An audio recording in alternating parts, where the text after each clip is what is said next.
Sullivan's diner reeked of burnt coffee and broken dreams. It was 3 o'clock in the morning, and Ava Mitchell wiped the same stain on the counter again and again for the third time, watching the rag spin in pointless circles. It didn't lift the discoloration. It didn't lift her exhaustion. And it certainly didn't lift the fact that her rent was 2 weeks late. The fluorescent light overhead flickered with its familiar buzzing hum, casting pale shadows across a row of red vinyl booths worn down by decades. Outside, rain lashed the window, turning the Brooklyn street into a smeared streak of neon and darkness. Her feet ached. Everything ached. The kind of tired that seeped all the way into bone. The tired of someone working double shifts 6 days a week. The tired of smiling at men who snapped their fingers to summon her like a dog. The tired of pretending she couldn't hear the filthy comments, spoken just loud enough to make her feel small. Ava was invisible here, just a waitress in a stained apron. A face people looked through instead of looking at. The doorbell rang. She didn't look up right away. Why would she? It was always the same. Drunks hunting coffee. Lonely souls looking for the companionship of fluorescent light. Taxi drivers killing time between fares. But something made her stop. Maybe it was the sudden silence that fell over the 3 scattered customers in the diner. Maybe it was the way the air seemed to thicken, heavier, like it was charged before a storm. When Ava finally lifted her eyes, her breath caught. 3 men stood in the doorway, rainwater dripping from their expensive coats, the kind that probably cost more than 6 months of her wages put together. But it was the man in the middle who froze her hand against the countertop. Tall, broad-shouldered, dark hair slicked back from a face that looked carved from marble. Handsome in a dangerous, untouchable way. The kind of beauty that made you think of fallen angels and Greek tragedy. His suit was flawless. Charcoal gray with subtle pinstripes that whispered money, old money, blood money. The 2 men flanking him were clearly bodyguards. Ava had seen enough movies to recognize the curve of a gun holster under a suit jacket, the way their eyes swept the room with machine-like precision, mapping exits and threats. They moved like predators, but they moved because of him. He walked straight to the last booth, the shadowed corner that could watch both the front door and the kitchen. Of course, men like him didn't sit with their backs to the world. His cologne reached her before he did, something dark and expensive. Something that didn't belong in a place that stank of grease and desperation, bergamot, leather, and something she couldn't name. But it made her pulse quicken in a treacherous way. Coffee. One of the 2 bodyguards said it. Not a question. A statement. Ava nodded, lifting the coffee pot with hands that trembled in a way she didn't want to admit. As she neared their table, she kept her eyes down. A survival instinct she had learned young. Don't stare too long. Don't make yourself memorable. Don't exist more than necessary. And yet, she could feel his gaze on her like a physical touch. Rough night, huh? His voice was low, smooth, with the faint trace of a foreign lilt. Italian, maybe, or something older, more refined. Ava poured coffee into 3 cups, watching the black liquid spiral and settle. Every night is rough at 3 o'clock in the morning. A mistake. She shouldn't have answered. She shouldn't have let exhaustion make her forget the unwritten rules. When she finally looked up, his eyes were on her, gray as storm clouds, as gunmetal, as something both beautiful and lethal. There was an intensity there that made her want to step back, but Ava stood frozen, pinned like a butterfly to velvet. How long have you worked here? And something in his tone suggested this wasn't small talk. This was information gathering. Long enough. She set the pot down and turned to leave. Wait. Ava shouldn't have stopped. Every instinct screamed at her to keep walking, to hold on to her precious anonymity, the thing that protected people like her from people like him. But her body betrayed her. Her feet rooted themselves to the cracked linoleum. What's your name? Ava, she whispered, and regretted it instantly, giving him even that small piece of herself. He smiled. Just the slight curve of his mouth, not reaching his eyes, and somehow it made him look even more ruthless. Ava, he repeated, tasting her name the way you tasted wine. I am. I know who you are, Ava cut in, and immediately wanted to swallow her tongue, because she did know. Who in this neighborhood didn't? Luca Moretti. The Moretti family controlled everything from the docks to Midtown. Gambling, construction, restaurants, and the things people didn't mention in polite places. His father had built an empire. Luca had turned it into a kingdom. Ruthless, brilliant, untouchable. And she had just admitted she knew exactly who he was. His expression shifted. Surprise, then something darker, more calculating. Interesting. And you're not afraid. Ava was terrified. Her heart slammed so hard she was sure he could hear it. But she lifted her chin anyway, calling up every stubborn scrap of pride her aunt had forged into her blood. Should I be afraid? Most people are. Most people are probably smarter than I am. That smile appeared again, wider this time. One of the bodyguards shifted uncomfortably, clearly unaccustomed to hearing anyone speak to their boss with anything other than trembling reverence. But Luca only leaned back, studying her with those storm-gray eyes, as if she were a puzzle he intended to solve. "Go back to work, Ava," he said at last, dismissing her with a flick of his hand. The ring on his finger caught the fluorescent light, gold and black onyx. Ava fled, back behind the counter, trying to steady her breathing, forcing her hands to stop shaking as she refilled the sugar caddy and pretended she couldn't feel his eyes following her. The other customers were gone. Somehow. Smart people knew when to make themselves invisible. Now it was only her, Luca Moretti, his 2 bodyguards, and Earl the overnight cook, who was very deliberately ignoring everything happening in the dining room. 20 minutes passed. 30. They didn't leave. Luca kept making calls in rapid Italian, his low voice vibrating in Ava's chest even from across the room. The bodyguard stayed silent and alert, occasionally murmuring into a phone or an earpiece. Ava was restocking the napkin dispenser when the doorbell rang again. This time the energy was different. Wrong. 2 men walked in, and everything about them screamed danger. Not the controlled, calculated danger of Luca Moretti. This was something wilder, more desperate. The first was tall and lean, with a scar running from his temple down to his jaw. The second was shorter and thick-set, with dead eyes, the kind of eyes that belonged to men who had crossed lines they could never come back from. They didn't sit. They didn't order. They just stood near the door, hands in their coat pockets. Luca's bodyguards tensed instantly, hands moving toward their suit jackets. Luca went completely still. The kind of stillness that came before violence, before thunder, before the world split open. "Moretti," the scarred man spoke, his voice heavy with an Eastern European accent, unmistakably Ukrainian. "You've been hard to find. On purpose, Victor." Luca's voice was ice. "You're not welcome in my city." "Your city?" Victor laughed, but there wasn't a shred of humor in it. "Your father's city, maybe, but the old man is dead, and you're just a kid playing dress-up in your daddy's suit." The tension spiked so fast Ava couldn't breathe. This was a challenge, a threat, and she was trapped right in the middle of it. "Leave," Luca said softly. "While you still can. We're here with a message from Moscow. They're not happy about the shipment you stopped. They want—" Ava didn't hear the rest, because she saw it, the flash of metal as Alexei, the shorter one, drew a gun from inside his coat. Time slowed, crystallizing into separate, horrific moments. The gun came up.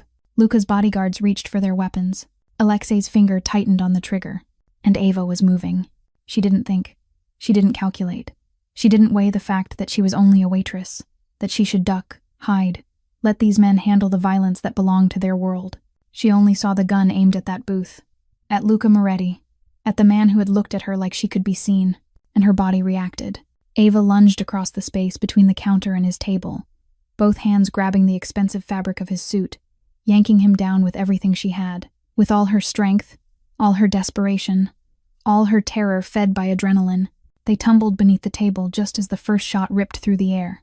The bullet slammed into the back of the vinyl booth, right where his head had been a second earlier. The stuffing exploded into a cloud of foam and torn fabric. Another shot. Luca's bodyguards fired back. The diner erupted into chaos, violence, and the sharp, biting stink of gunpowder. But under the table, pressed to the sticky floor with Luca Moretti's body over hers, protective, possessive, Ava felt only the frantic pounding of 2 hearts, the hot breath of him against her neck, and the horrifying realization that she had just saved the life of a monster. His hand came up to cradle the back of her head, fingers sliding into her hair with a tenderness that didn't make sense. Against her ear, his voice went rough and trembling. "Don't move. Don't make a sound." Would Ava escape the dangerous world of Luca Moretti? Or would she be bound forever to the man who saw her when no one else did? The story continues. If your heart is racing with every line, press like so this story can spread. Share it now with a friend who loves dramatic love stories. And don't forget to subscribe to the channel. Turn on notifications so you won't miss the next surprising parts. The gunfire kept cracking above their heads, ripping through the air, hammering into walls, into glass, into everything. Ava squeezed her eyes shut and pressed her face to Luca's chest, feeling his heart pound wildly beneath the expensive fabric of his suit. The sharp sting of gunpowder mixed with his cologne, becoming something both deadly and intoxicating. Then, abruptly, it all stopped. The last shot rang out, followed by hurried footsteps, a door slamming hard, an engine roaring out on the street, and then fading, fading until only a silence remained, thick as clotted blood. Luca didn't rush to get up. He stayed there a few seconds longer, his body still shielding Ava completely, his gray eyes sweeping the room through the narrow gap beneath the table. Only when one of the two bodyguards spoke, tense but controlled, did he slowly lift himself. "Boss, they're gone." Victor took a shoulder hit. Alexei dragged him to the car. "They won't get far." Luca nodded, then turned to Ava, who was still curled on the sticky floor. He held his hand out, palm up, waiting. She stared at that hand the way you stared at a trap, but her legs wouldn't listen, and she couldn't stand without something to hold on to. She took his hand, and Luca pulled her upright with a gentleness that surprised her, as if she were something fragile, something that needed to be handled with care. When she was standing, Ava finally saw the full extent of the destruction. The diner looked like it had been through a bombing. Bullet holes pocked the walls, shattered glass littered the floor. Blood. There was blood somewhere, she wasn't sure whose. The vinyl booth where Luca had been sitting was nothing but torn stuffing. If she'd been a second late, just 1 second, his head would have been there instead of that pile of cotton. Luca watched her, his gaze sliding from the top of her head down to her feet, checking, assessing. "Are you hurt?" Ava shook her head, though the truth was she wasn't sure. Her whole body was numb, adrenaline still buzzing through her veins, masking any pain if there was any. Luca turned to his bodyguards, his voice returning to ice. "Clean this place up. Find Earl. Give him enough money to forget tonight. Contact the building owner. Buy it if you have to. I want this place shut down indefinitely for structural damage." The bodyguard nodded and immediately moved to carry it out. Luca looked back at Ava, and there was something in his eyes that made her want to step back. Not danger, not the ruthlessness she'd seen earlier. Determination. Absolute. Unmovable. "You're coming with me." It wasn't a question. It wasn't an offer. It was an order. Ava blinked, not sure she'd heard him right. What?" "They saw your face." Luca stepped closer, lowering his voice so only she could hear. "They saw you pull me down, save my life. In my world, that means you picked a side, and now you're a target. I didn't pick any side." Ava heard her own voice shaking, but she forced herself to hold steady. I didn't think. I just acted. That doesn't matter." He tilted his head, studying her like she was a complicated equation. "Victor Kozlov doesn't care about why. He only cares about what you did, and what you did made you his enemy. Then I'll go somewhere, leave the city, disappear." Luca let out a short laugh, but there wasn't a trace of humor in it. "You think you can run from Victor Kozlov? He's got people everywhere. You won't live a week." Ava felt the blood drain from her face. "So what am I supposed to do?" Luca looked at her, and in that moment she saw something soft flicker in those storm eyes before it vanished, replaced by the familiar hardness. "You come with me, under my protection, until I deal with Victor. I don't belong to anyone. You belonged to me the moment you chose my life over your own safety." He said it like an obvious fact, like the sun rose in the east, like water flowed to the sea. There was no room for argument, no room for refusal. Outside, a sleek black SUV screeched to a stop in front of the diner, headlights cutting through the rain that was still pouring down. Luca placed a hand on Ava's back, gentle but firm, guiding her toward the door. "Let's go." And Ava, the girl who had spent her whole life becoming invisible, stepped out of the ruined diner beside the most powerful mafia boss in New York, not knowing her life would never be the same again. The rain kept pouring as if the sky were crying for her fate. Ava climbed into the black SUV, and the moment the door shut behind her with that heavy, final thud, she knew she'd just stepped into a completely different world. The interior was upholstered in cream leather, so soft she was afraid her stained apron would dirty it. The windows were black and thick enough that she knew at once they were bulletproof, a vehicle designed to protect the life inside it, or to hide what happened inside it from the world's eyes. Luca slid in beside her, the distance between them on the back seat only a few inches, yet it felt like an entire chasm. He pulled out his phone and started making calls in Italian, quick and sharp, his voice carrying the authority of a man used to giving orders and being obeyed without questions. Ava didn't understand what he was saying, but she caught the repeated words, the names, the clipped commands. He was rearranging his world, and somehow she had become part of it. The SUV glided through the wet streets of Brooklyn, past bars already closed, convenience stores with flickering neon, past the dark alleys where she'd walked home every night after her shift. Her old life slid by outside the glass like a movie someone was fast-forwarding. Then they climbed onto the Manhattan Bridge, and the city's skyline rose in front of her like a painting inlaid with a million lights. New York at night, glittering and promising, that light Ava had only ever watched from far away, from the other side of the river, from the position of an outsider. She looked down at her hands, still trembling, still carrying the smell of coffee and fried grease. Only an hour earlier she had been wiping down a counter, worrying about overdue rent, trying to survive one more long night. Now she was sitting in an armored car with a mafia boss, crossing the Manhattan Bridge toward the Upper East Side, a place she'd never set foot in during all 27 years of living in this city.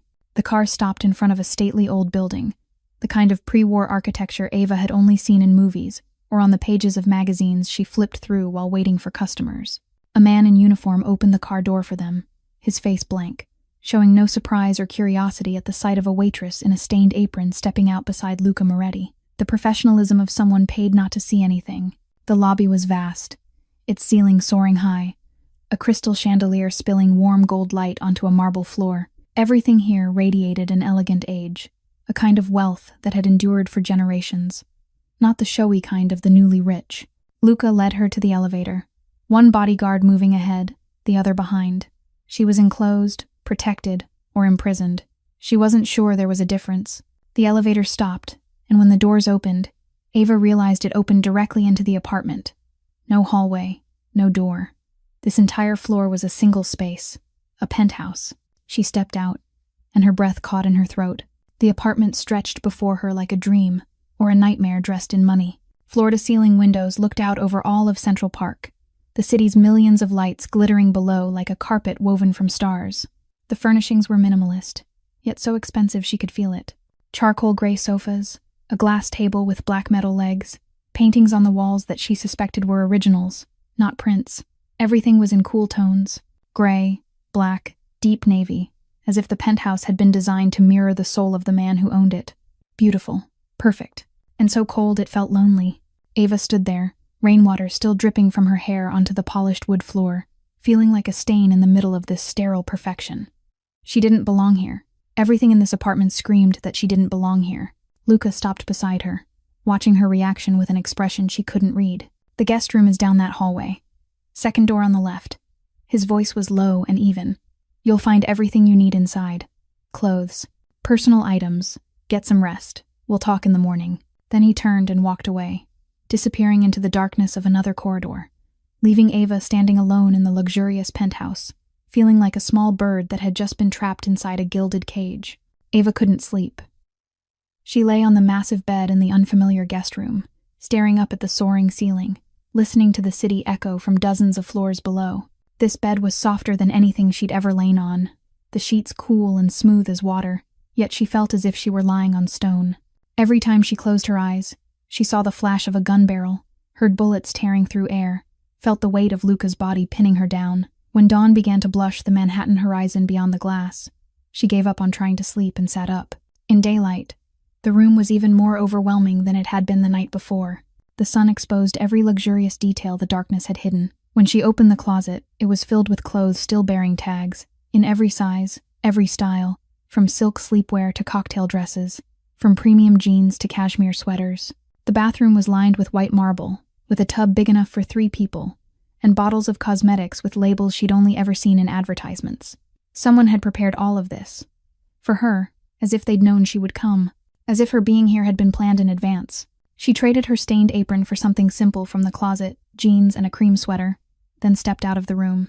The penthouse was unnervingly quiet in the morning, sunlight pouring through the enormous windows. Yet it didn't melt the cold that clung to every corner. She walked down the hallway, searching for Luca, searching for answers, searching for a way out. She found him in a room that looked like an office, seated behind a massive dark wood desk, 3 computer monitors glowing in front of him, a phone pressed to his ear. He'd changed, light gray suit with a white shirt and no tie, looking as if last night had never happened, as if he hadn't nearly died only hours ago. When he saw her in the doorway, he spoke a few quick words in Italian and hung up. Sleep well. In this situation, it sounded like a taunt. I need to go home, Ava said, forcing her voice steady. I've got a job. I've got a life. I can't stay here. Luca leaned back in his chair, watching her with an expression she couldn't decode. You don't have a job anymore. Sullivan's Diner is closed indefinitely for structural safety. Earl got enough money to retire early and forget everything he saw. He paused, letting the words sink in. Your things from your apartment are being moved here. This month's rent has been paid, and your landlord was happy to terminate the lease early for generous compensation. Ava felt the floor tilt beneath her. You don't have the right to do that. I've got every right. His voice didn't rise, wasn't angry. It was simply truth stated with absolute certainty. And I did. For your safety. For my safety.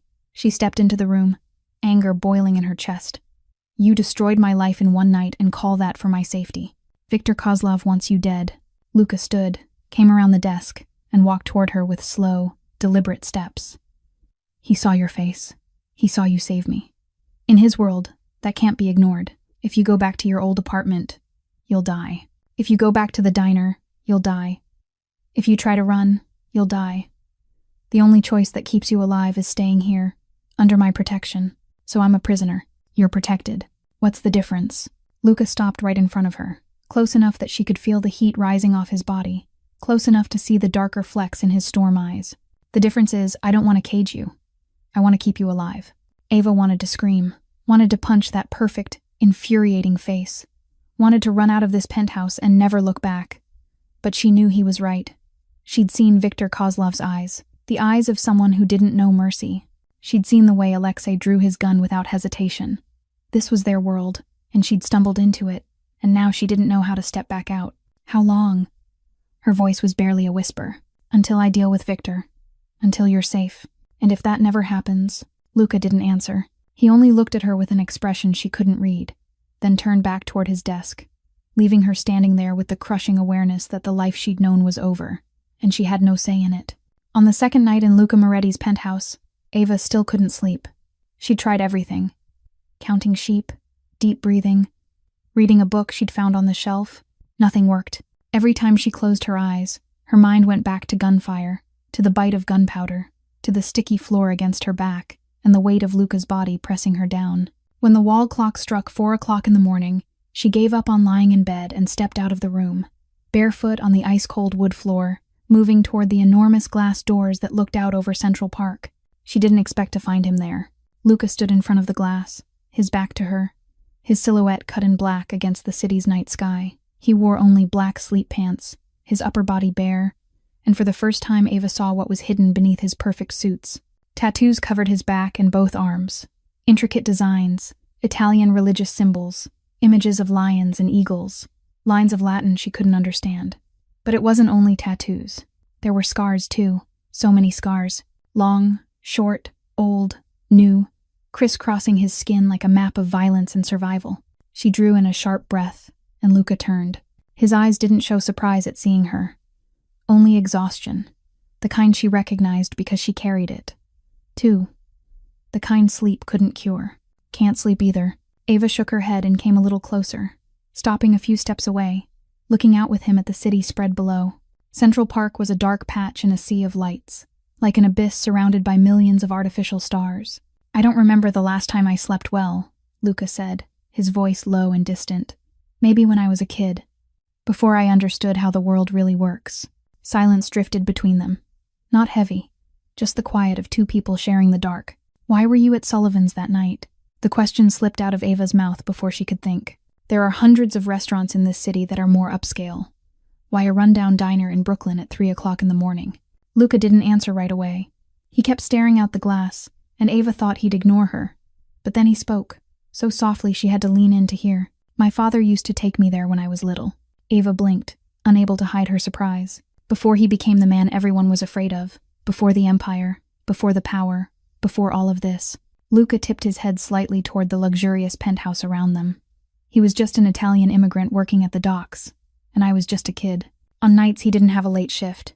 He'd wake me up and tell me we were going on a secret adventure, and he'd take me to Sullivan's. We'd sit at that corner table. He'd order pancakes for me with lots of syrup, and he'd tell me stories about Italy, about family, about the dreams he had for the future. Luca paused, his jaw tightening. That was the only place he was just my father. Not Don Moretti. Not the man the whole city feared. Just Papa. He's gone, Ava asked softly, even though she already knew the answer from what Viktor had said that night, 3 years ago. Heart attack. A bitter laugh scraped out of Luca's throat. Not a bullet. Not an enemy. Not betrayal. just his heart deciding to stop after 70 years of carrying too much. "I'm sorry. Don't." Luca turned to look at her, and in the dim city light filtering through the glass, she saw something she hadn't expected in his storm eyes. Pain, loneliness, the vulnerability of an orphaned child hidden inside the body of a monster. He built this empire on blood, taught me that power is the only thing that matters, that feelings are weakness. But every night at 3 o'clock in the morning, I still go to Sullivan's. I sit at that corner table, drink the worst coffee in the city, and try to feel him again. Ava didn't know what to say. She'd thought of Luca Moretti as a monster, someone who ruled through fear and violence. She hadn't expected that beneath the steel shell was a man still grieving his father, still reaching for warmth in memories that were fading. "Then you showed up," Luca continued, his voice shifting, turning softer. "A tired waitress with not enough money to pay rent, who dared to look me in the eye and not shake. And then you threw yourself in front of a bullet for me. A stranger, a monster, yet you knew exactly who I was." He shook his head, as if he still couldn't believe it. "In my entire life, no one has ever done that.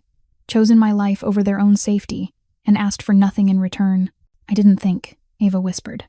"I just acted." "I know." And for the first time since they'd met, she saw something like tenderness in his eyes. "That's why I can't let anything happen to you." The next morning, Ava woke to sunlight spilling through the glass and the rich scent of coffee drifting into the room. She couldn't remember when she'd returned to bed.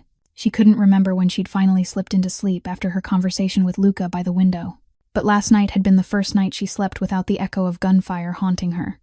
When she stepped out of the room, she found a middle-aged woman setting a breakfast tray on the table in the living room.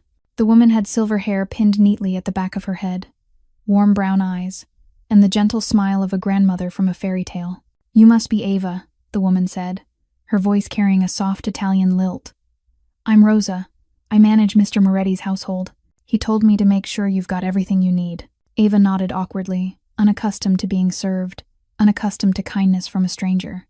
"Your things have arrived," Rosa continued, pouring a cup of coffee and setting it in front of Ava.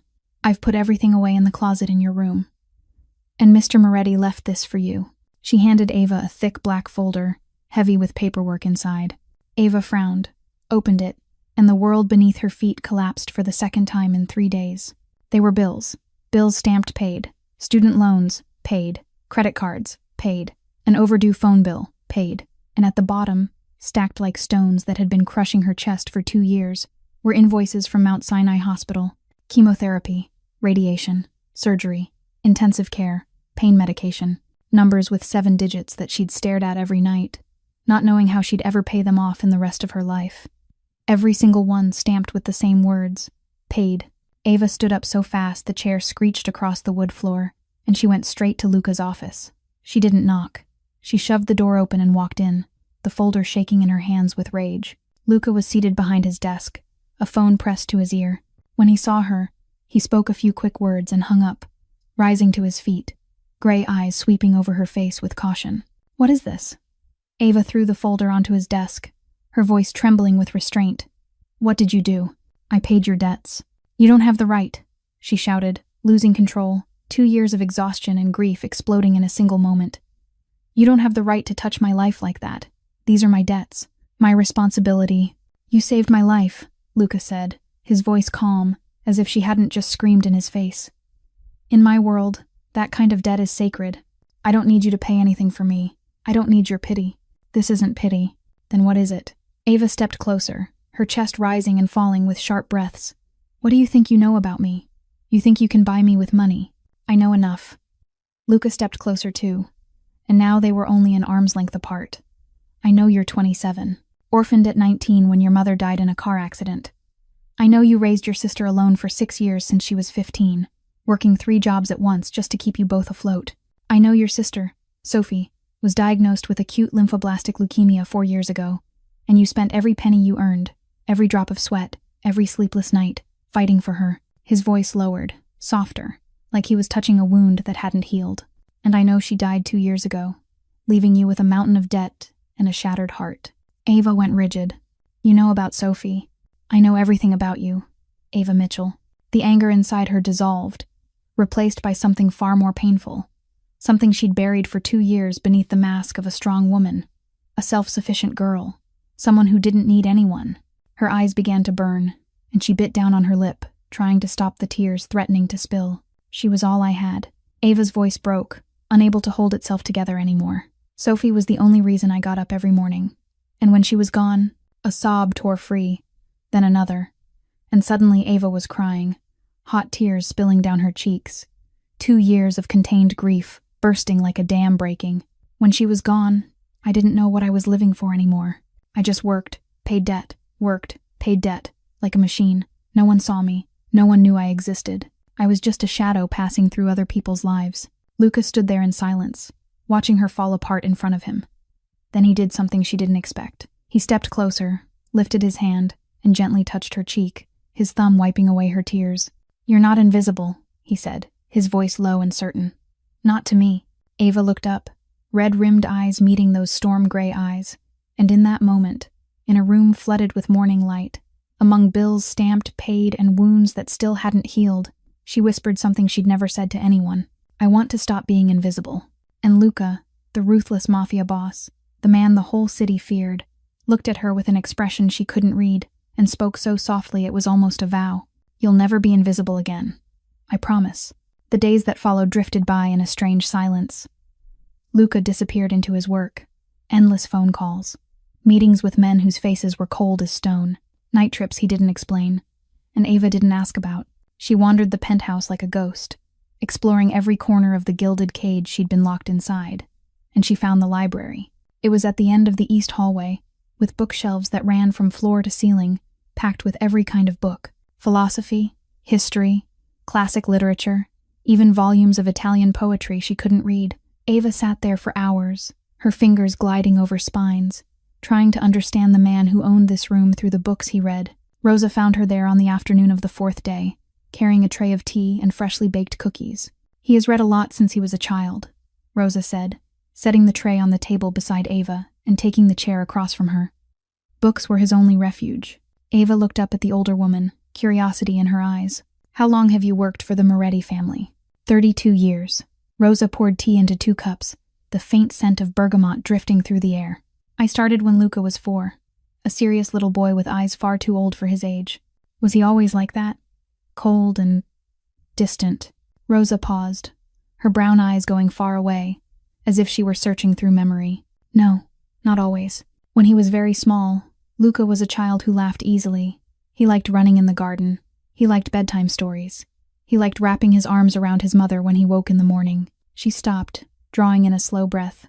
But Don Antonio, his father, didn't accept softness. He believed that to rule this empire, his son had to become a weapon. And he began forging Luca the moment the boy could walk. A chill slid along Ava's spine. Forging him how? Rosa lowered her gaze to the cup in her hands, and her voice dropped. "Luca learned to shoot before he learned to ride a bicycle. He learned how to hit before he learned how to read.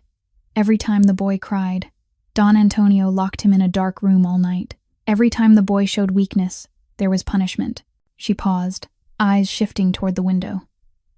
"The scar in Luca's eyebrow. Have you seen it?" Ava nodded. She had noticed it. A thin line cutting across his left brow, almost invisible if you didn't look closely. Luca was 12. There was a meeting with partners, and Don Antonio ordered the boy to sit still and watch. But Luca saw one of the men lying about the numbers, and he spoke up, called out the deception in front of everyone. Rosa shook her head, her mouth tightening. Don Antonio slapped him right there at the table. The ring on his hand cut into the skin. Blood ran down Luca's face, but the boy didn't cry, didn't say a word. He only stood, bowed his head, and left the room. Ava felt her chest constrict. She pictured a 12-year-old with blood on his face, struck by his own father in front of a room full of men, forbidden to cry. She thought of the scars she'd seen across Luca's back and chest that night by the window, and wondered how many of them had come from the father who was supposed to love him. Don Antonio said that scar would remind Luca that respect had to be earned through strength, not words. Rosa looked at Ava, her eyes shining. But I think it reminded Luca of something else, that even the closest people can leave the deepest wounds. Silence moved between them, heavy with truths left unspoken. "He was never allowed to be a child," Rosa continued, her voice gentler now. "But you, Ava, you make him smile. I can see it. For the first time in many years, I saw something alive in his eyes when he spoke about you." Ava didn't know how to respond to that. She only sat there, looking down at the books around her, and for the first time she didn't see the ruthless mafia boss anymore. She saw a child robbed of boyhood, a man forged into a weapon, and a heart trying to beat beneath armor made of steel. On the 5th day in the penthouse, Luca appeared at Ava's door just as she was waking up. He was wearing black joggers and a fitted gray t-shirt, nothing like the perfect suits she was used to seeing.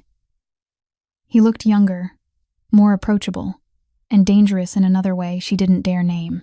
"Put on something comfortable," he said, his voice leaving no room for argument. "Meet me downstairs in 15 minutes. Then he was gone before she could ask why. Downstairs turned out to be a private gym Ava hadn't known existed, directly beneath the penthouse. Fully equipped with everything from treadmills to a weight area, from a sparring mat to a space she recognized immediately as a shooting range. Luca stood in the middle of the room beside a small table with a handgun laid on top. "That night at the diner, you didn't hesitate," he said when she came closer. "You acted on instinct. But instinct won't save you forever. You need skill. You want to teach me to shoot?" "I want to teach you to defend yourself," Luca corrected. "The gun is only one part. First, you need to know how to get out of an attack without a weapon." They started with basics. How to stand so she kept her balance. How to turn so she could slip a strike. How to use an opponent's strength against them. Luca was patient in a way that surprised her, explaining each step, correcting each posture, never showing irritation when she got it wrong. "When someone grabs your wrist from the front," he said, and his hand suddenly closed around her wrist, "don't try to yank away. You won't be strong enough. Instead, rotate your wrist toward their thumb, the weakest point of the grip, and pull out." Ava did it, and her wrist slid free more easily than she expected. "Good." Luca nodded, and she felt a small warmth spread in her chest at the sound of that praise. Again, they practiced for hours. How to break out of a hold from behind, how to strike the vulnerable points on a body, how to run and hide if she had to. Sweat soaked Ava's shirt, her muscles aching from unfamiliar movements. But she didn't complain. For the first time in her life, she felt like she was learning how not to be a victim. Then came the gun. Luca brought her to the range and placed the handgun in her hand with the care of someone handing her something valuable. "This is a Glock 19. Light, easy to use, a good fit for your hand." He stood beside her, his voice serious. "Rule 1, always treat a gun as if it's loaded. Rule 2, never point the barrel at anything you don't intend to shoot. Rule 3, your finger doesn't touch the trigger until you're ready to fire." Ava held the gun, startled by how much heavier it was than she'd imagined, how much colder. "Raise it. Aim at the target." She did, but her hands shook, and the barrel wavered without stopping. Then Luca stepped in behind her, his body aligned close behind hers, not fully touching, but near enough that she could feel the heat coming off him. His hands came up, closing over hers, adjusting the placement of her fingers on the grip. His breath was warm by her ear when he spoke, low and so close she could feel every vibration. "Relax your shoulders. Breathe. Focus on the target, not on the gun." Ava's heart went wild, and she knew it had nothing to do with the weapon in her hand anymore. His scent surrounded her, soap and sweat, and something that belonged only to him. She could feel his chest nearly brushing her back, his strong fingers enclosing her hand. "When you're ready, take a breath in, let half of it out, then squeeze the trigger. Slow, don't jerk." Ava did it. Inhale, exhale halfway, squeeze. The shot cracked through the enclosed space, and on the target 10 meters away, a hole appeared, not a bullseye, but not too far off. "Good." Luca's voice was still right at her ear, and he didn't step away. Again, they stood like that for a stretch of time Ava couldn't count, him behind her, guiding every shot, and her trying to focus on the target instead of the overwhelming fact of him. When he finally stepped back, she almost felt the loss of it. "Why are you doing this?" she asked, turning to look at him. "Teaching me all of this." Luca looked at her, his storm gray eyes holding something she didn't dare name. "Because I can't be with you all the time," he said, his voice low and sincere. "And because you deserve to never have to feel helpless again." On the 6th day, when Ava stepped out of her room in the late afternoon, she caught the rich scent of garlic blooming from the kitchen. She followed it and froze where she stood at the sight in front of her. Luca Moretti, the most powerful mafia boss in New York, was standing at the stove in a white apron, wooden spoon in hand, stirring a pot of sauce that bubbled and burped. He'd taken off his suit jacket and rolled his shirt sleeves up to his elbows, exposing lean, strong forearms inked with tattoos she'd only glimpsed in the gym. "Do you know how to cook?" he asked without turning around, as if he had eyes in the back of his head. "Basic, enough not to starve." "Then come here." I'll teach you how to make spaghetti carbonara using my mother's recipe. Ava hesitated for a second, then walked over to him. Luca's kitchen was as big as her entire old apartment, with white marble countertops and high-end appliances she'd only ever seen on cooking shows. The ingredients were already laid out: eggs, pecorino romano, guanciale, fresh black pepper, and a heap of dried spaghetti. Real carbonara doesn't have cream, Luca said, handing her a bowl and a few eggs. Just eggs, cheese, and fat from the pork. That's how my mother taught it, and she learned it from my grandmother in Rome. They worked side by side in an easy silence. Ava whisked eggs and cheese the way Luca showed her while he fried the guanciale until it was crisp and the rendered fat ran clear. The kitchen filled with warmth and scent, and Ava realized this was the first time since she'd come here that she felt calm. Now comes the hardest part. Luca leaned over her shoulder, checking the egg mixture. You have to pour the eggs into the pasta the moment it's lifted from boiling water, but with the heat off. Too hot and the eggs scramble. Too cool and they won't cook. He guided her step by step, and when she poured the egg mixture into the pasta and began to toss it, she stared down into the pot, bewildered. It looks like a mess. Keep mixing. Trust me. She did, and like magic, the mixture slowly transformed into a glossy, silky sauce, shining as it coated each strand.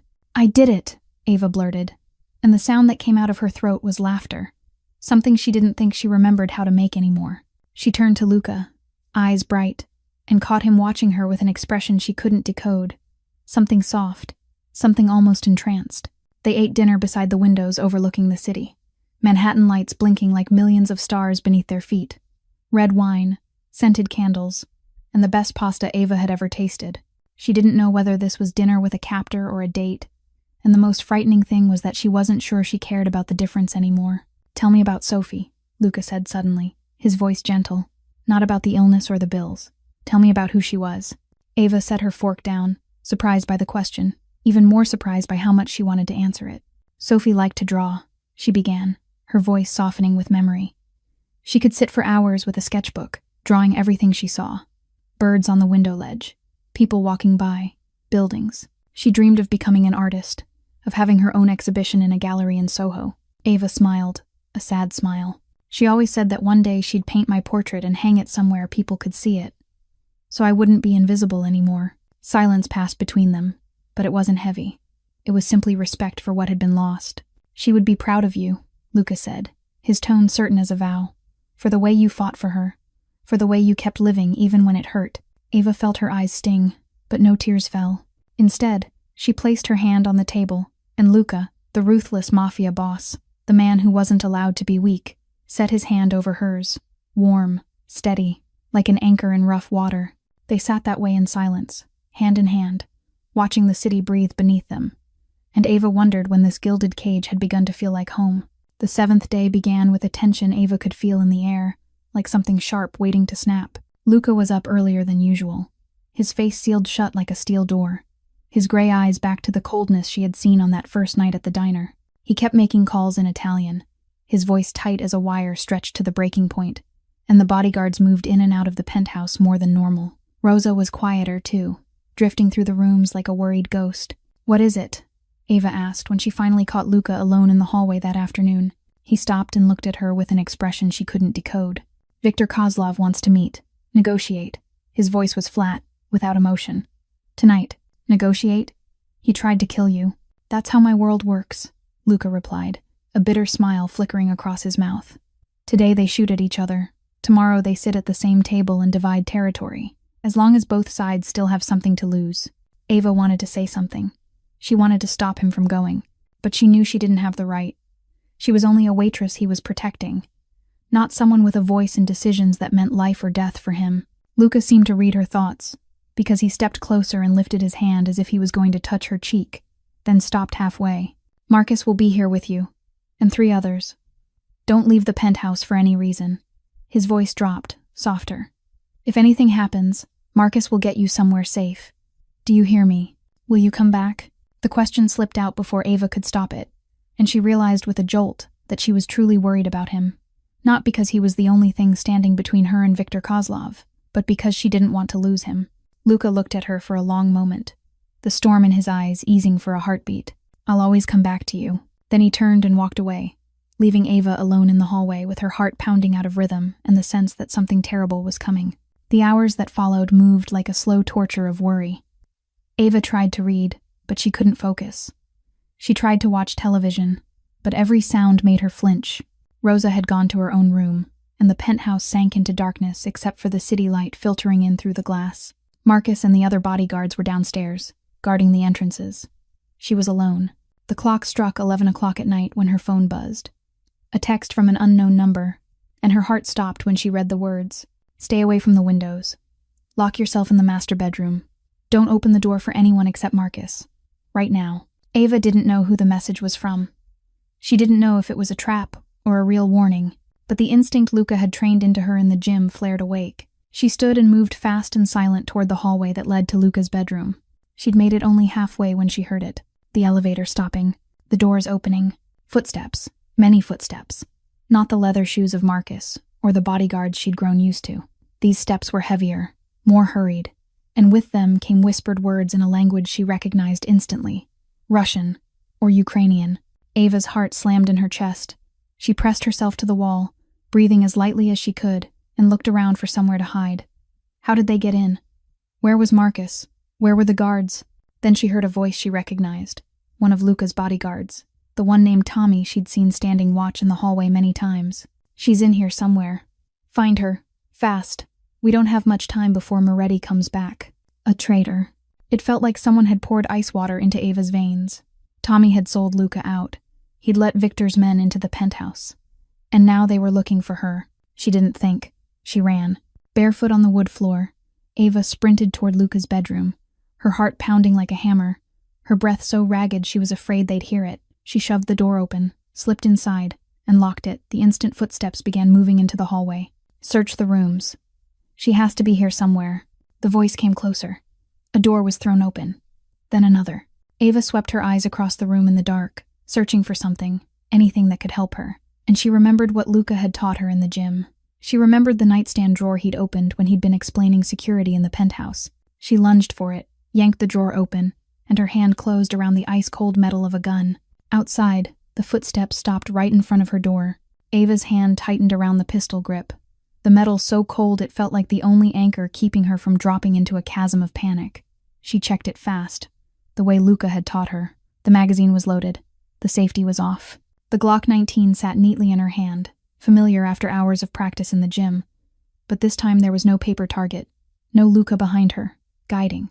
This time it was real. A knock sounded at the door, slow and threatening. Ms. Mitchell. A voice carried through the wooden door, a man's voice with a heavy Eastern European accent she recognized instantly. Victor Kozlov. I know you're in there. We don't have to make this difficult. Open the door, and I promise I won't hurt you. Ava didn't answer. She backed toward the foot of the bed, keeping distance from the door, the gun raised and ready. Her breaths were shallow and quick, but she forced herself to focus, to remember every word Luca had said. Breathe in, breathe out, focus. You know, at first I didn't care about you, Victor went on, his tone conversational, as if they were sharing tea, just a poor waitress in the wrong place at the wrong time. But then you had to jump in and save Moretti, had to turn yourself into my problem. A low laugh rolled through the door. And now you're the only card I've got to play against that stubborn little boy. Go away.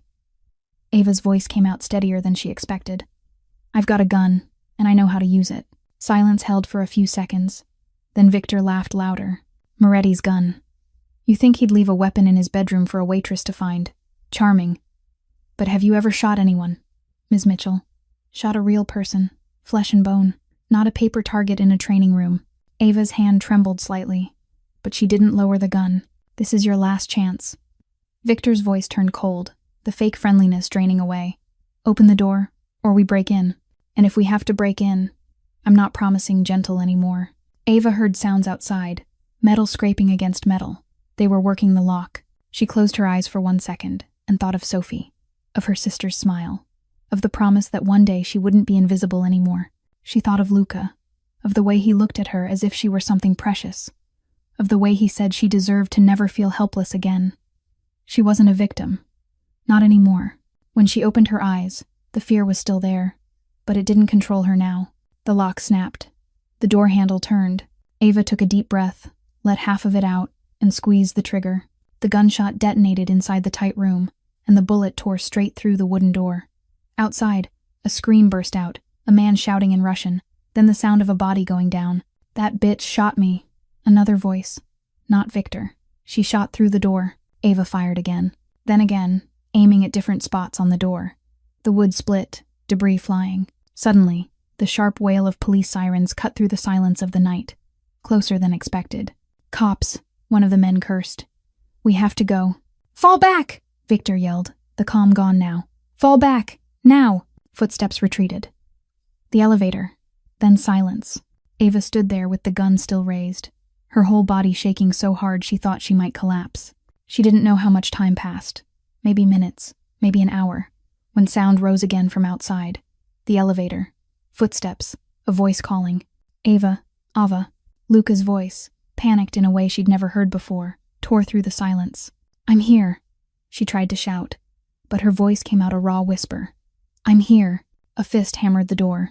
"Ava, open up. Are you hurt? Ava." She crossed to the door, riddled with bullet holes on unsteady legs, turned the lock, and pulled it open. Luca stood there, his shirt wrinkled, hair fallen loose, gray eyes wild with a fear she never thought she'd see on the face of a mafia boss. Then he surged toward her, his arms wrapped around her like she was the most precious thing on earth, like he would never let go. Ava felt the strength in his hold, the heat of his body, his heartbeat slamming hard beneath his chest. She let the gun fall, heard metal strike the wood floor, and finally allowed herself to break. "You're safe," Luca whispered into her hair, his voice shaking. "You're safe. I'm here. You're safe." She didn't realize she was crying until she felt his shirt soak at her shoulder. "I shot them," she said, her voice breaking. "I shot through the door. I know." Luca pulled back just enough to look into her eyes, his hand lifting her chin. "You fought. You survived. You're so strong I can't believe it. I was so scared." "I know. I was scared too." He rested his forehead against hers, his hot breath mixing with hers. "When I got the message that someone had gotten in, when I couldn't reach Marcus, I thought..." His voice caught. "I thought I'd lost you." Ava looked into those storm-gray eyes, and in this moment, in a room thick with the smell of gunpowder and a door torn to pieces, she understood that something had changed forever. Between them, and inside her, Luca wouldn't let her out of his sight that entire night. After Marcus was found unconscious downstairs, drugged by Tommy. After the loyal bodyguards were summoned, and the building was sealed. After Tommy was taken away with terrified eyes and a fate Ava didn't want to know, Luca brought her into his bedroom and closed the door behind them. "You're sleeping here tonight," he said, his voice leaving no room for refusal. "Your room. The door is damaged, and I need to know you're safe." Ava was too exhausted to argue. She let him lead her to the enormous bed with charcoal-gray sheets. She let him pull the blanket up over her, and she closed her eyes, hoping sleep would carry her away from this place, away from this horrific night. But sleep didn't come. Every time she shut her eyes, she heard the knock at the door. Victor's voice, the gunshot exploding from her hands. She opened her eyes in the dark and realized Luca was lying beside her, on top of the covers, keeping a respectful distance but close enough that she could feel the warmth of his body. He wasn't asleep. His gray eyes stared up at the ceiling, his face only a blur of angles in the dim city light slipping through the windows. "Aren't you sleeping?" Her voice came out rough in the night. "Can't." He turned to look at her. "And you?" "Me neither." Silence passed between them. Not heavy, just the silence of two people who'd been through hell and survived. "Are you afraid?" Luca asked softly. "Living in this world?" "Yes," Ava answered honestly. "Terrified. Every day since I walked into this penthouse." "You can leave." His voice tightened, as if the words hurt to say. "I can arrange a new identity for you. A new life somewhere far away, where Victor can't find you, where no one knows who you are." Ava turned onto her side, facing him in the dark. "Do you want me to leave?" "No." The word came out so fast it was almost a harsh breath. "No, I don't.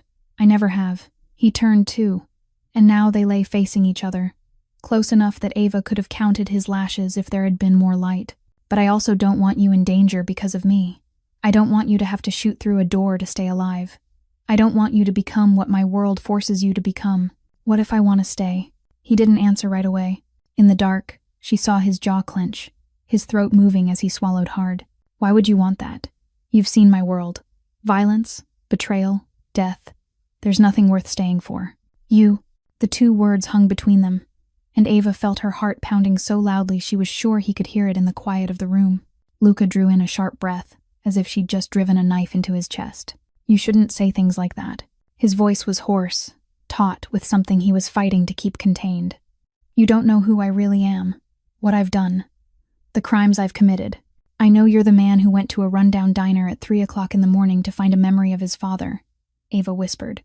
I know you're the child who wasn't allowed to cry when his own father hit him until he bled.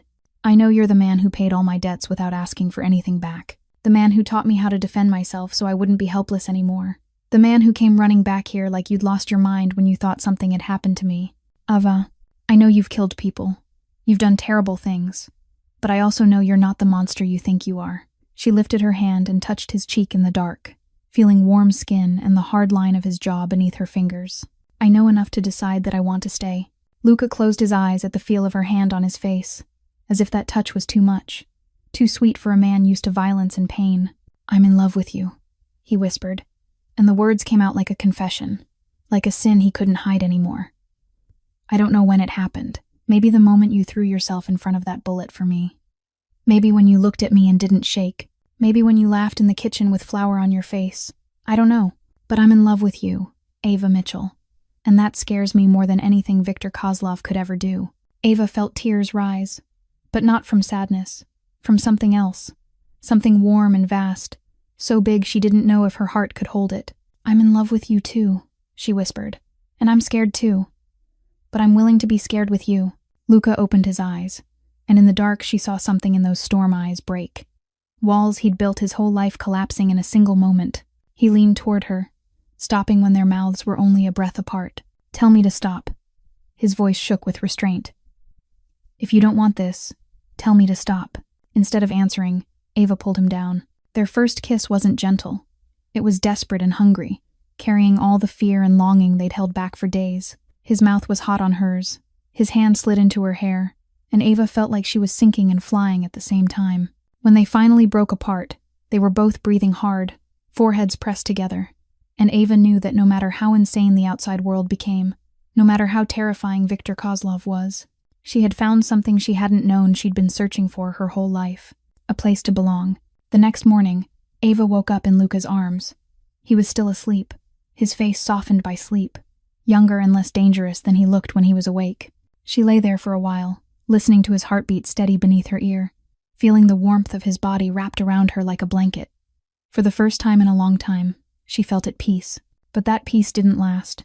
When Luca opened his eyes, something in his look told Ava at once that he was hiding something. He watched her with eyes full of pain, as if he were bracing for a blow he knew would destroy everything they had just built. There's something I need to tell you. His voice was rough with sleep and something heavier. About your father. Ava went still. Her father. The man who had abandoned her and her mother when she was 8, vanished into the night and never returned. Her mother had always said he was a bad man, violent and unreliable. Ava had grown up with resentment toward a ghost. Your father didn't leave, Luca said, and each word fell like a stone into water. He was killed, 19 years ago. The room tilted. Ava sat up fast, her heart bucking, staring at Luca with disbelieving eyes. What? Luca sat up too. But he didn't touch her. He kept his distance, as if he knew what he was about to say would put an abyss between them. When I had someone look into you, they found information about your father, Daniel Mitchell. He worked for my father, collecting debts, enforcing, dirty work in Little Italy. Luca paused and drew a slow breath. He stole money. Small amounts over months, but my father found out. No. Ava shook her head, refusing to believe what she was hearing. No, my mother said he left. She said, she lied to protect you. Luca held her gaze without flinching, without denying it. My father gave the order to deal with him. In our world, that's a death sentence for betrayal. Daniel Mitchell was killed the night he tried to run with the money. Ava felt as if all the air had been ripped from her lungs. 19 years. 19 years living with hatred for a father she believed had abandoned her. 19 years her mother carrying that horrific truth alone. And now the man she loved was telling her that his father was the one who had ordered her father's death. Why are you telling me this? Her voice broke, caught between fury and grief. Why now? Because you deserve the truth, Luca said, his voice taut with emotion he was trying to hold back. All of it. I won't build love on a foundation of lies. If you choose to stay with me, You have to know exactly what you're choosing." Ava got out of bed and walked to the window, turning her back on him. The city sprawled below, millions of lives continuing as if her world hadn't just flipped over again. She thought of her father, not the resentful ghost she'd built in her mind, but the real man. A thief, maybe. A bad man, the way her mother had said. She thought of her mother, of the nights she cried alone when she thought Ava was asleep. She thought of Sophie, who had never known her father. And she thought of Luca, the man behind her, waiting for sentence, accepting whatever she decided. "Did you know?" she asked without turning around. "Before you met me, did you know who my father was?" "No. I only knew when the report came back, after the night you shot through the door." Silence. "If I'd known earlier, I would have told you then too. You deserve the truth, no matter how much it hurts." Ava turned back to him. Luca sat on the edge of the bed, shoulders slumped, storm-gray eyes filled with pain, as he looked at her like he'd already accepted losing her. He looked like the 12-year-old boy Rosa had described, blood on his face, robbed of everything and forbidden to cry. "You're not your father," she said, and she saw him blink in surprise. "You're not the one who ordered my father killed. You're the man who told me the truth when you could have hidden it forever. But his blood runs in me. His guilt isn't yours to carry."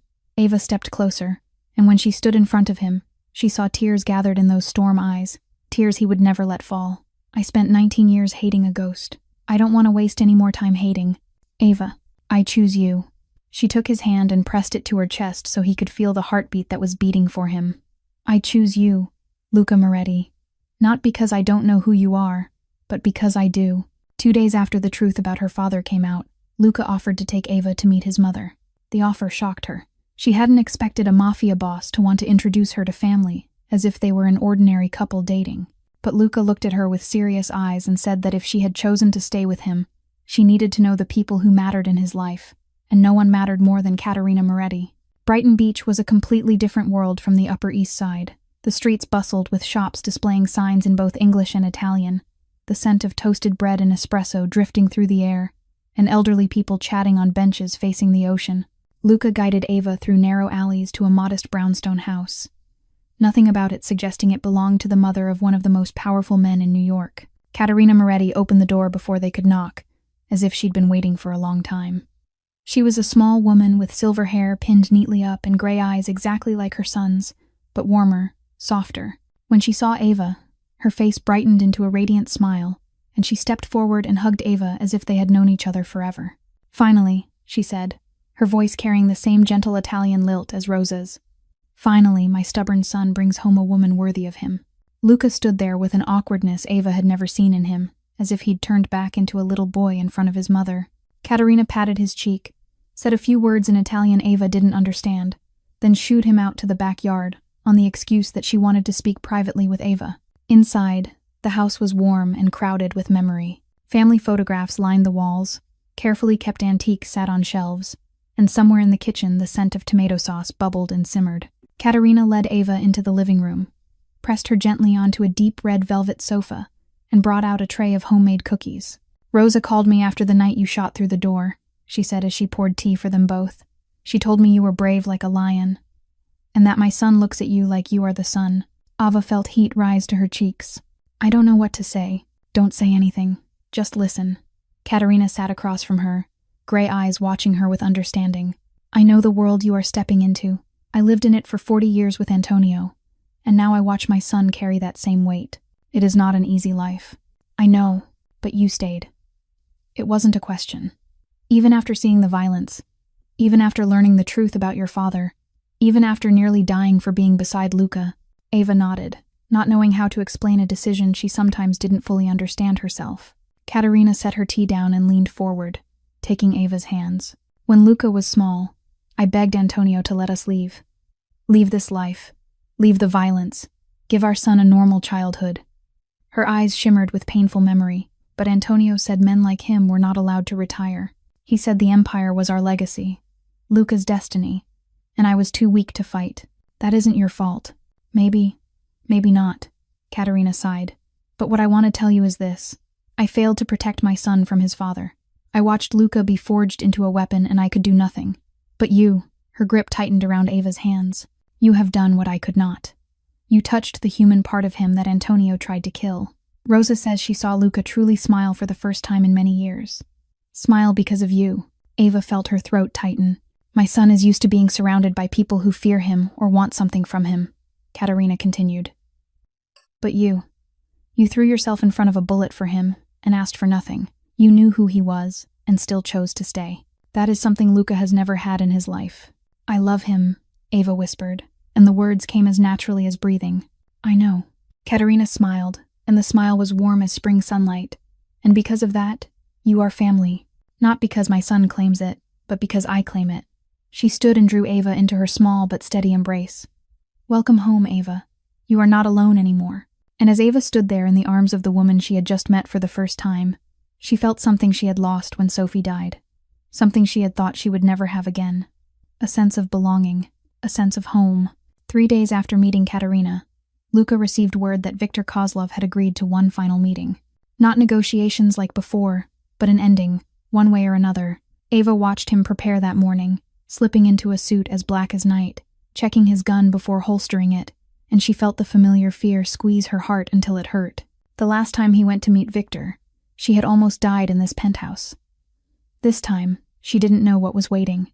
Do you have to go alone? She asked, standing in the bedroom doorway, watching him knot his tie in the mirror. Not alone. Marcus and 12 men will be with me. Luca turned to her, and something in his eyes made her want to cry. But you can't come. Not because I don't trust you to protect yourself, but because if you're there, I won't be able to focus on anything except keeping you safe. He stepped closer, lifted his hand, and brushed her cheek with a gentleness she still wasn't used to seeing from a mafia boss. This time will be different, he said, his voice certain. Viktor has lost too much. His people are walking away every day. Moscow pulled support after the penthouse attack failed. He has no choice left but to negotiate or die. Will you kill him? Luca was quiet for a moment, as if weighing the answer.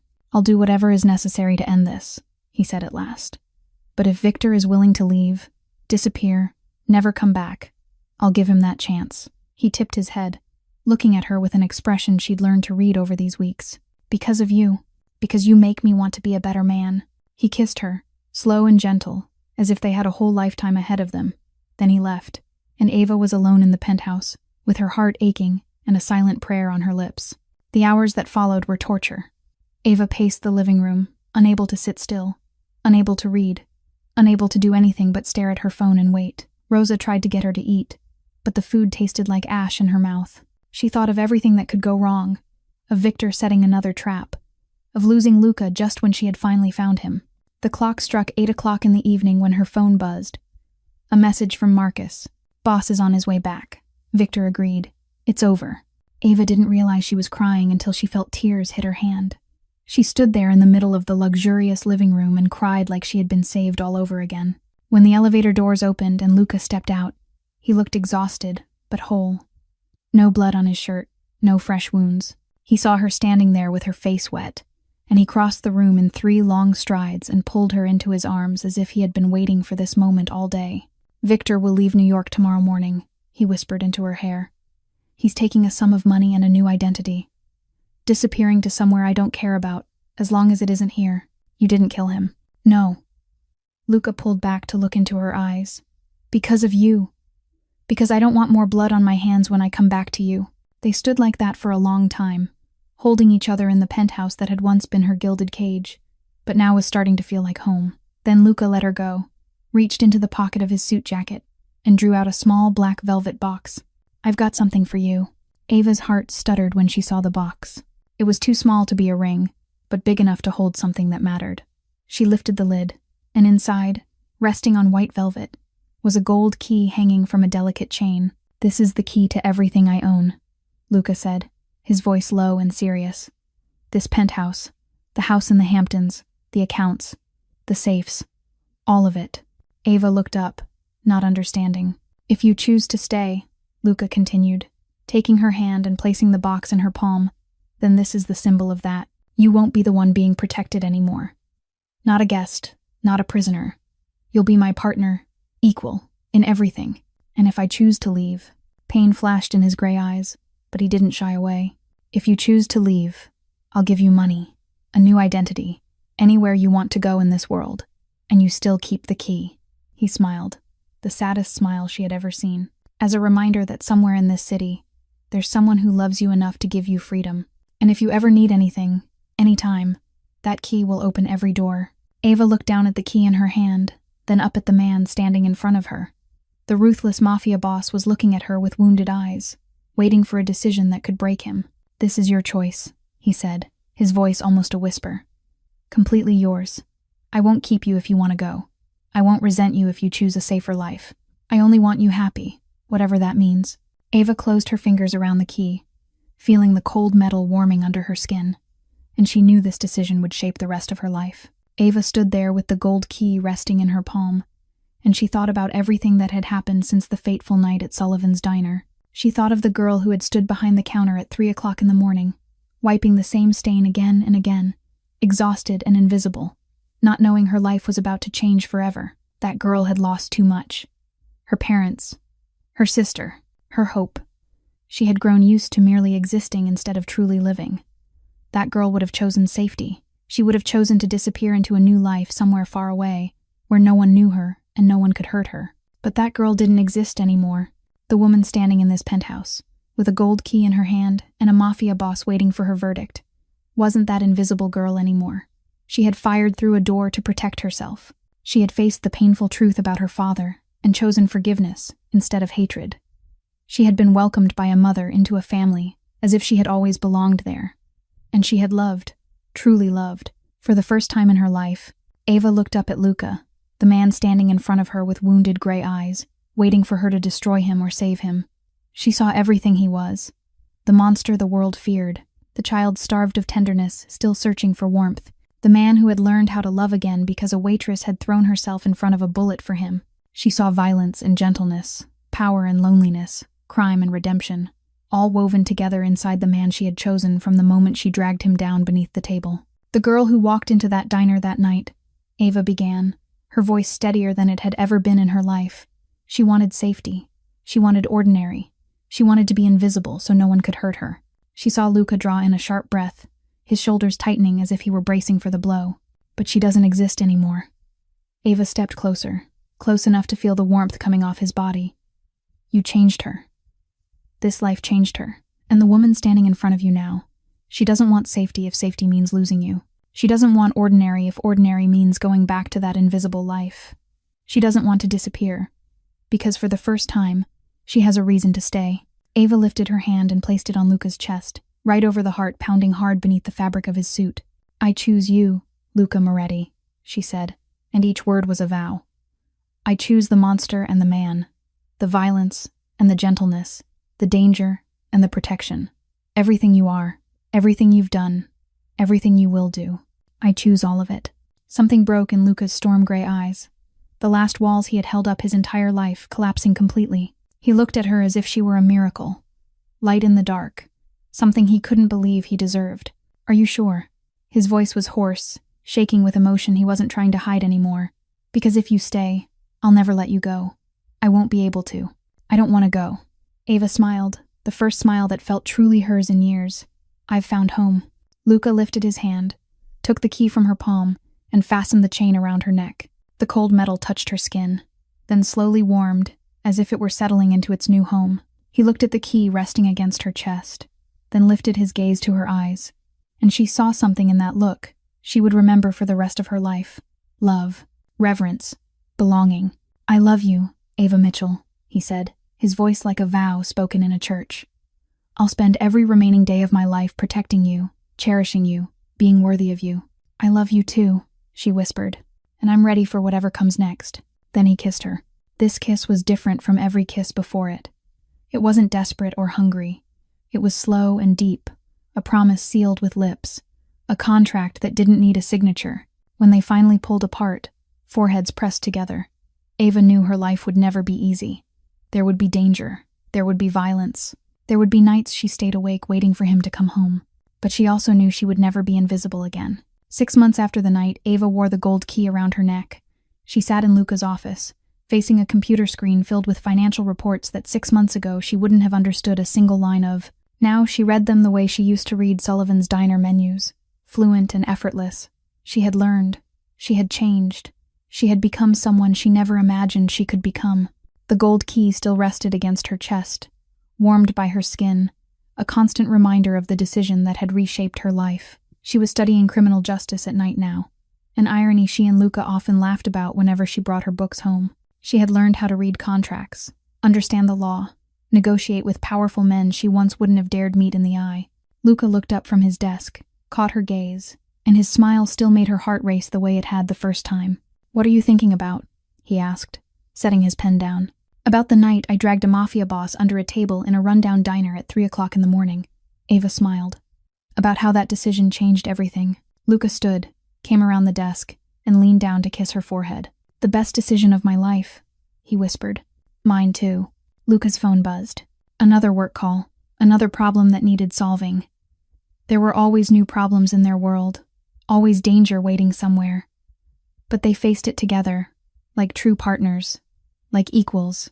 Ava looked out through the glass, where New York City stretched below like a carpet of light. She thought about the girl who had stood behind the counter at Sullivan's Diner, wiping the same stain again and again, exhausted and invisible.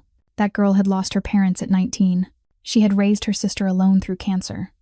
She had buried the only sibling she had and believed she would never have a reason to truly live again. That girl wouldn't recognize the woman Ava had become. Confident, strong, loved. But Ava hoped that if that girl could see her now, she would be proud. Proud she hadn't given up. Proud she had thrown herself in front of a bullet for a stranger. Proud she had chosen love over fear. Sophie would be proud. Ava knew it. Her sister had once dreamed of painting Ava's portrait and hanging it where people could see it, so her sister wouldn't be invisible anymore. Now Ava didn't need that portrait. She had found someone who saw her, truly saw her. Not for who she was or what she had, but simply because she was herself. Sometimes the most beautiful lives are the ones we never plan. Sometimes love comes from the places we least expect. From a rundown diner at 3 o'clock in the morning. From a mafia boss with storm eyes. From a bullet that almost stole her life, and instead gave her a new one. Sometimes courage doesn't mean feeling no fear, but feeling fear and still acting, still loving, still staying.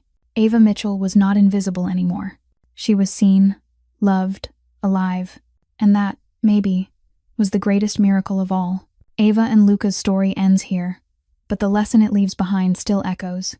It is a lesson about courage, about daring to love even when you are afraid, about never giving up hope even when life pushes you to the deepest edge. It is also a lesson about forgiveness, about accepting someone's true self with all their scars and sins, about finding light in the darkest places. How did this story make you feel? Have you ever felt invisible in your own life? Do you believe true love can come from the most unexpected places? We would truly love to hear what you feel, from the deepest part of your heart. Please share your thoughts in the comments below, because every one of your stories is a precious source of inspiration for us. If this story touched your heart, please hit the like button to support our channel. Please share this video with the people you love, the people who are also searching for meaningful stories in life. And if you haven't subscribed, please subscribe right now and turn on notifications so you don't miss the moving stories we bring you every day. Thank you for taking the time to listen all the way to the final moment. We wish every one of you watching this video good health, a life filled with joy and happiness each day, and a spirit that stays calm and at peace. Remember, no matter how hard life gets, you are never truly invisible. There is always someone out there who sees you and loves you. Goodbye, and we will see you again in the next video.